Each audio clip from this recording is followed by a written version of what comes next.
All right, gonna make another video. This video is inspired by another YouTube channel, Rock and Metal Invasion. Recently did a video based on an article in a magazine called Goldmine that listed 5 bands in the hair metal or glam metal scene of the 80s that were underrated, quote unquote. You know, the term underrated could mean a few different things, but in my opinion, what I think it means is, you know, just bands that didn't get very much recognition, you know, be in the 80s. You know, maybe they had their video on MTV, but it didn't, you know, pop, and, you know, they just didn't get big at all. They didn't sell enough records to even make it on the Billboard Top 200, you know, at any point on this particular album or subsequent albums, if they had subsequent albums.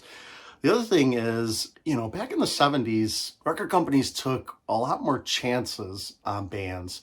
You know, they would let them fail times or just not sell tons of records, like just enough, you know, to maybe give them another shot, you know, 2 or 3 albums. A lot of times bands, like Kiss, you know, there's tons of bands out there that, you know, if they didn't get a chance to make 2, 3 albums and a live album, you know, like a lot of, if you go back in the 70s, there's tons of bands that did like the 3 and live, you know, they did 3 albums then a live album, you know, that was kind of the progression of a band. And then if they didn't hit by then, they were kind of done.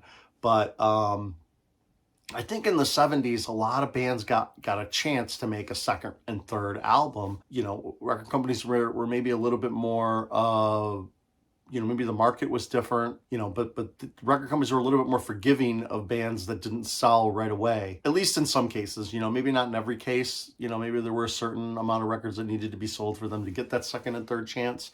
But I think in the 80s, and this could be, you know, just bands breaking up, you know, things like that, and maybe not wanting to make a second or third album. But there was a lot of bands in the 80s that didn't really get that opportunity, maybe. And I think some of these that I picked are those. So I picked 10 albums. The list from Goldmine was 5, and Rock and Metal Invasion did a video of his 5 as well.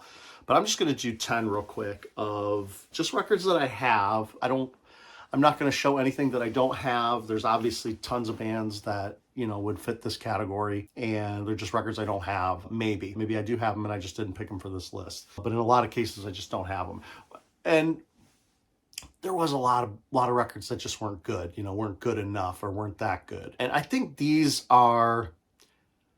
some of these albums aren't, you know, out of the gate the best first album and they should have, you know, sold millions or anything like that. But these are records I think that had a lot of potential. These bands, I think, if they had a chance to write second, 2, 3, 4 more albums, 2 or 3 albums, you know, maybe by the second or third album, you know, the songwriting would have been there, and, you know, musicianship and everything, and it could have been a whole different world for these bands. Or if they could have stuck together, you know, maybe they just broke up and they just couldn't keep going for whatever reason with the same members or enough members from the original band. But anyway, I'm going to start off with the first album, and this one's kind of a cheat, my number 10, and it's because this band was actually never signed. They never had an indie deal or a major label deal. And they didn't make it out of playing clubs in Detroit, actually. And that is the Trash Brats. This is a great album. These guys are from the New York Dolls, Hanoi Rock style of glam and metal from the 80s. And this is, I think, like, you know, some 45s they did, some demos and things like that. And this is a new in print. I think this came out just a couple years ago, maybe 2021, maybe. I should have gotten the date on this one. But anyway, this is a great album. If you like Hanoi Rocks, especially if you like Hanoi Rocks, New York Dolls type of that, you know, glam scene, Trash Brats are it, man. These guys are great. Some really good songs on here. Don't Want to Dance, Bubblegum Girl, and 3873 Marlborough Street are 3 songs that you should probably check out. And yeah, these guys, if they would have gotten signed and they would have had a chance to make an album, a full length, you know, with good production, a good producer, even with these songs, because these songs are all good. You know, there really isn't a bad song on here. These guys, I think, could have done something. And this is a reissue that was done on I-94 Records, which, you know, I-94, that's a highway that goes through Detroit. And these guys lived in Detroit, and they played all the clubs there, you know, and, you know, they were wild. But yeah, I really think if they had an opportunity to do more than just, you know, look at that. I mean, that looks like just like a New York Dolls picture right there, you know. These guys were just great. And I only just discovered them recently, so, you know, this is a blind spot for me until recently. And yeah, this is, like I said, this is a repress, not a repress, but a new press of, you know, their demos and stuff like that. Kind of like what could have been, you know, kind of thing. So yeah, check these guys out. This album should be available. I think you can go to i94records.com or something like that, or look that up, and you should be able to find, maybe get a copy of this. So there's a colored, I think a pink, and I just got the black. Great band. All right, the next band I want to show is a band called No Shame. This is an album called Good Girls Don't Last. This is an all-female group from the UK. I think they have one member from the United States, but 3 of the girls, I believe, are from the UK. And the significance of this album, or at least some of the interesting things about it, is the producer is Rick Bodie, who actually produced Poison and Faster Pussycat. So he was kind of on a roll around this time. This is 1988 or 89 when he produced this album for No Shame.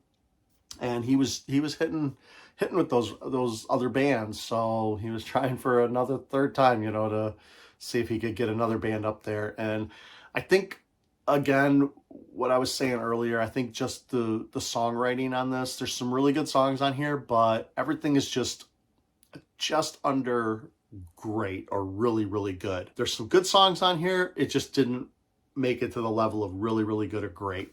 But I would still recommend this album. It's a fun record to listen to. The drummer and the guitar player in this band, Stephanie Lee and Tina Listro, they went on to actually do, with Ron Keel, did a group called Fair Game. I think they put out like a 9-song. I think it was just Ron Keel singing with a bunch of female musicians. That might have been the gimmick or something. Yeah, so they kind of, you know, the musicianship and the girls in the band did go on to do some other stuff, but didn't quite make it with the band No Shame. Songs to check out on this one would probably be East of Eden, Wild Wild Life, and Hard Man Is Good to Find. Those are 3 really good songs on here. Those are probably the best songs on here. No Shame, the first song's pretty good too, but I would check out those other 3 songs, and No Shame. All right, the next one is a band called Poison Dollies. Let me show this real quick. Yeah, this is Poison Dollies. This is another all-female group. And one of the claims to fame for these guys is they have a song on here called Love Is For Suckers. It was written by somebody else, by a guy named Marky Carter. Don't know who that is or what. But the song Love For Suckers, obviously, you know, Love Is For Suckers, obviously you'll recognize that that was the title of a Twisted Sister album. And that is that song. So they actually, Twisted Sister actually covered the Poison Dolly song, or this Marky Carter's song for Love Is For Suckers, and did it for his own record for the Twisted Sister album. That album did not do very well, neither did this one, of course. And part of my criteria for putting this together were none of these albums, as far as underrated or, you know, that kind of, you know, designation, is none of these albums hit the Billboard Top 200, you know, ever during their initial release or anytime after. You know, like none of the songs hit, none of the videos on MTV did well enough to sell enough albums to even crack the 200. I had looked at a lot of different bands in my collection, and I noticed that, you know, some of them came in at 150 and they were there for a couple of weeks. And I figure, you know, that's not entirely underrated in a way. You know, maybe the album got rated terribly, but, you know, I just kind of wanted to have a different, like a unique criteria. So this album, you know, as far as I know, did not hit the Billboard Top 100, and there's some really good songs on here. Yeah, this also, a couple of the other, there's still connections for this band. After this band, after this album, didn't make it and they kind of broke up or whatever, the guitar player, Gina Style, she went on to do guitar playing for a band called Envy, and I actually have that album here. It's called Ain't It a Sin. She played guitar in this band, and it's two twin sisters, or two sisters. I don't think they're twins, but they're two sisters who were in this band. And Dee Snider actually produced this album and did backup vocals on several of these songs. So there is a connection, an interesting connection between Twisted Sister, Envy, and Poison Dollies with The Love Is for Suckers, and then him producing this project and getting them on, getting Gina on guitar. And Gina also played guitar for Vixen for a little bit. I don't think she made it on an album, but I think she was playing live with them for a little while. I think that was later though, post Rev It Up and stuff like that. But anyway, Poison Dollies, this is a pretty good record. It's a fun listen. A couple songs to check out. Love Is for Suckers. The song On My Way is really good.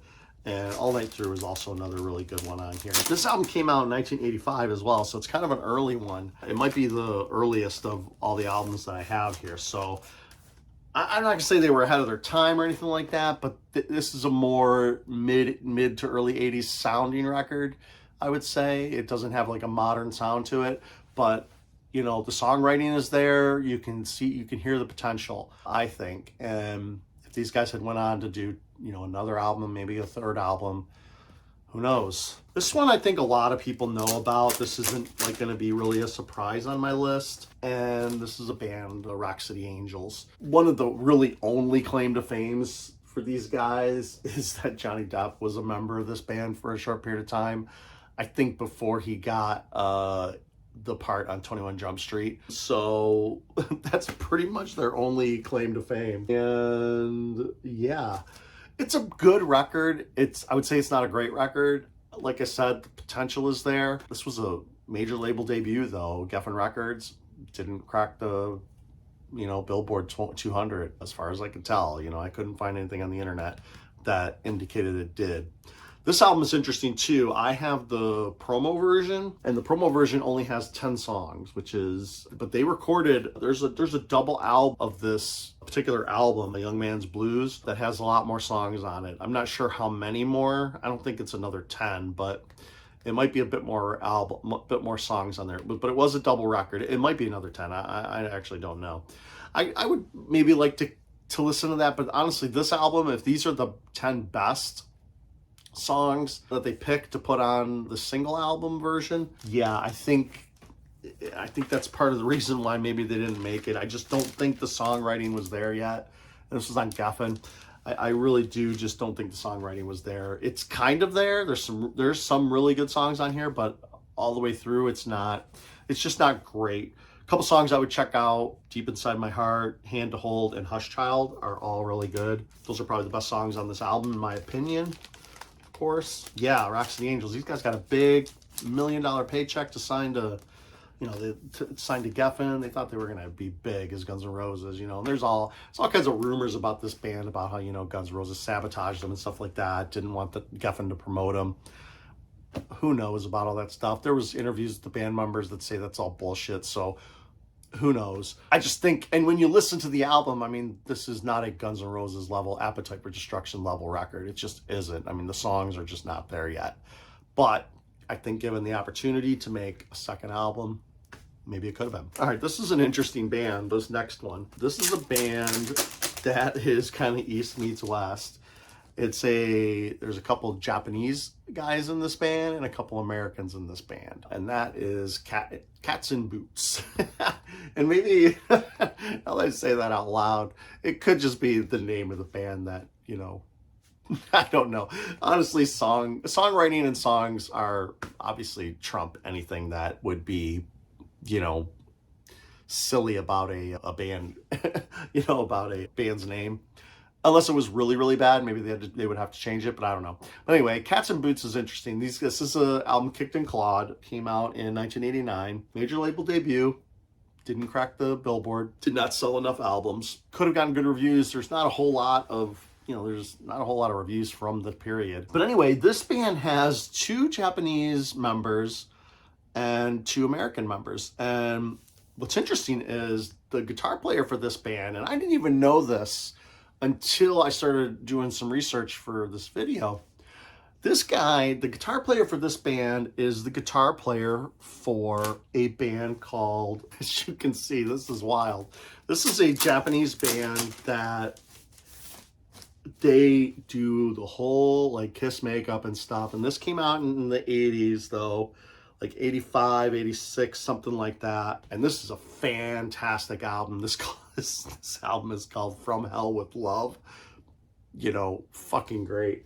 This is a really, really good album. And these guys had a whole theme, man. They had, like, their whole gimmick was that their band was these, you know, demons from hell, and the world was going to end, you know, right before the year 2000. And they actually did a concert on New Year's Eve, 1999 in Japan. And, you know, it was like the end of the century is what they, you know, said. It was supposed to be the end of the world. Obviously that didn't happen, but they had a really interesting gimmick. And this band has like 3 or 4 records, and they have modern records now. They've kind of gotten back together here and there. But I thought it was very interesting. And this band sounds nothing like Cats and Boots.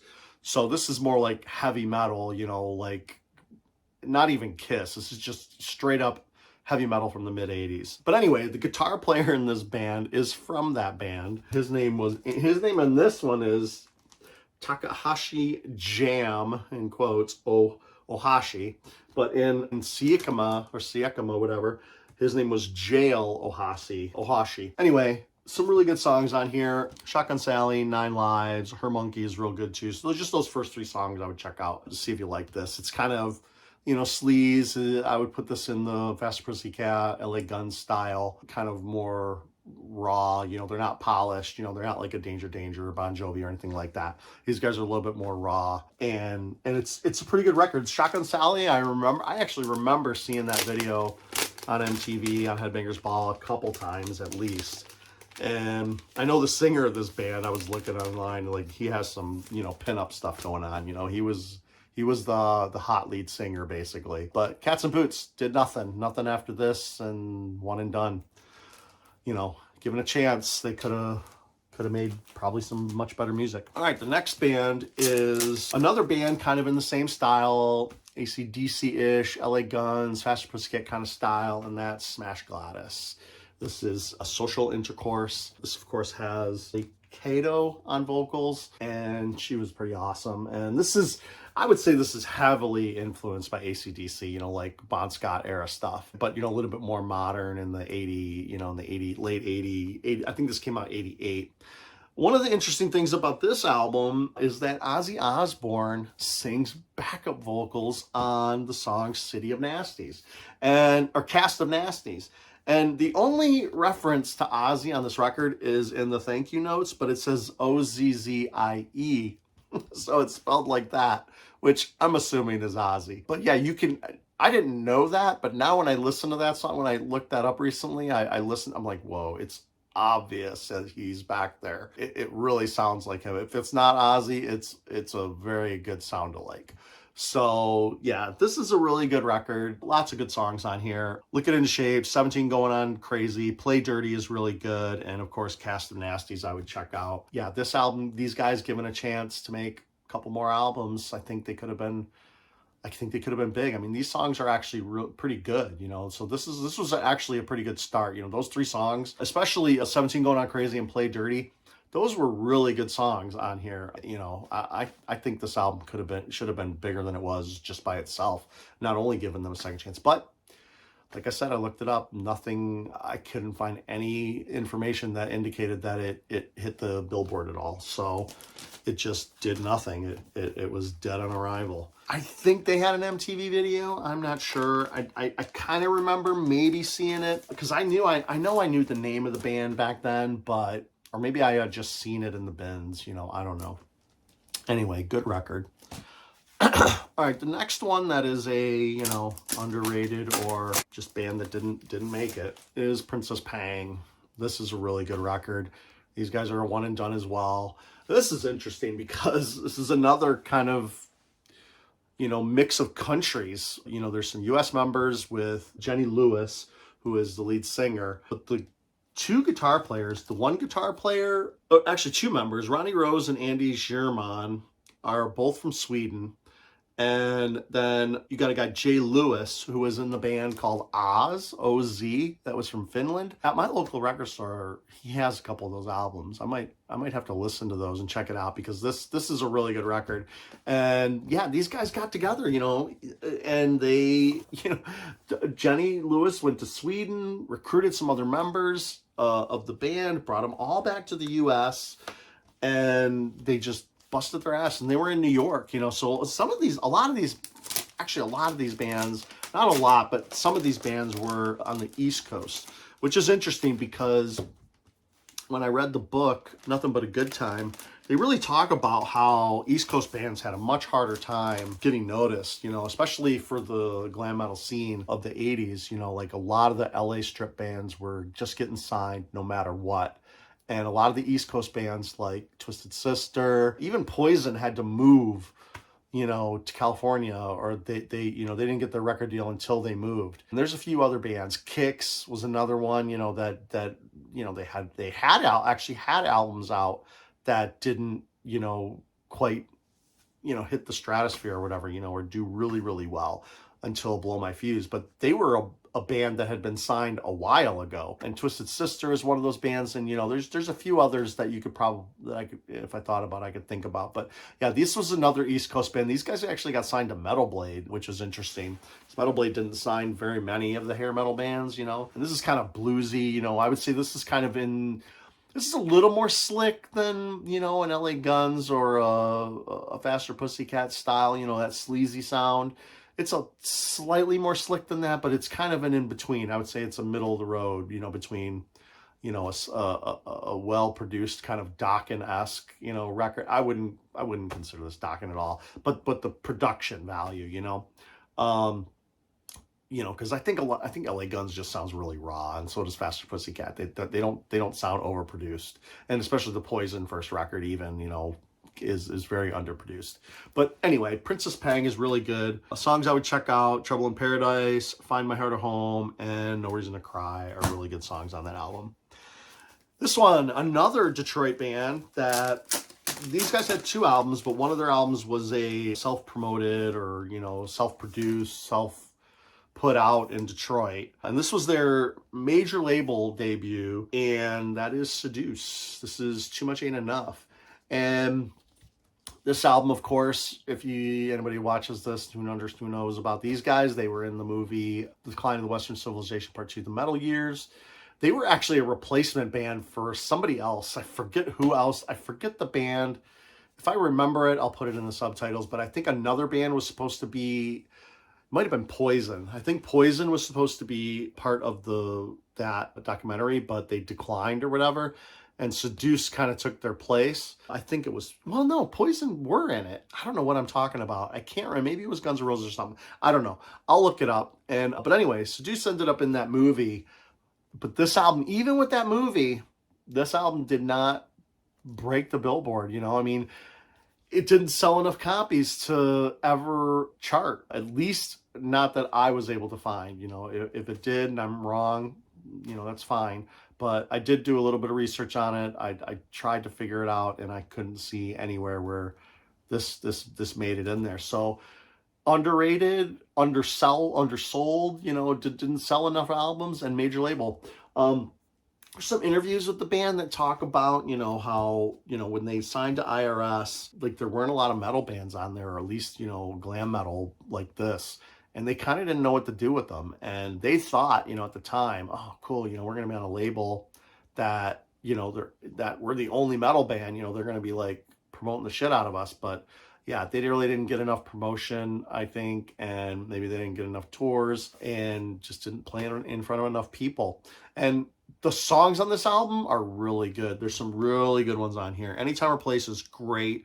Watching is excellent. Watching people pick through my garbage. I love that chorus in there. And of course, Crash Landing was the song that they played in the movie, and they had a video for that one too. And I think I saw the video on MTV, but I think I only saw it maybe once or twice, and it was just gone after that. And it was probably, in the third hour or something.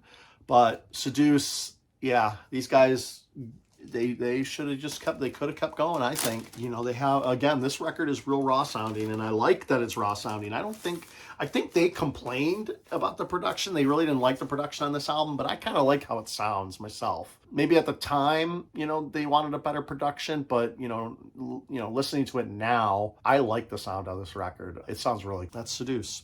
A couple more here. This album is another Eastern band. I'll say these guys are from Japan. These guys were actually discovered, or at least their first album was, I don't know if they were discovered but their first album was produced by Gene Simmons. So they kind of had a bit of a jump start, and that first album may have charted. So I don't think I picked that. I didn't really look, because I prefer this record over the first record. This record is just much better. And this is Easy O, Fire Fire. This is a freaking great album. This album, the guitar sound on here, the tone is really thick and heavy, and it's just really good. This is borderline heavy metal, you know, like really heavy. At least in the music sound, you know, the lyrics and the choruses and stuff are not, but the production is very heavy. Like the guitar sound is very strong on this album. And the only thing I really could find on this record that was significant of anything is that, well, besides obviously the album being great, is that Skid Row did a cover of Fire Fire, I think in 2013 on an EP. So obviously the band members, you know, Bolin and all those guys, you know, they must like this record. Obviously, you know, a band to do a cover song of an Easy O, you know, like it's not like they're covering a hit or something like that, you know. So I think that, you know, I'd have to guess that they like this record as well, you know, because, you know, why would they do that? A couple songs on here to check out: Love Junkie, Nightcrawler, Fire Fire, of course, we want to check that out. But also, I think I wrote, Black Moon was another one. Streetwalker's good too. Actually, every song on here is pretty good. You know, there's some songs that are a little bit better than others, but this is a good record. I really like this Easy O record, and it's actually the second. You know, I'll put numbers here. I wasn't really saying them as I'm going through, but this would probably be my second album that I would say deserved more of a, you know, more of a chance, you know. And they broke up after this too, which sucks, you know. So I don't even know if these guys went on to do anything else, you know, any of these members. But the guitar playing is great on this album, and that's probably the very strong suit. The riffs are good, guitar sound is good, the choruses are good. It's just a solid record. All right, my number one. This is no surprise. Anybody who watches my channel, I talk about this album all the time.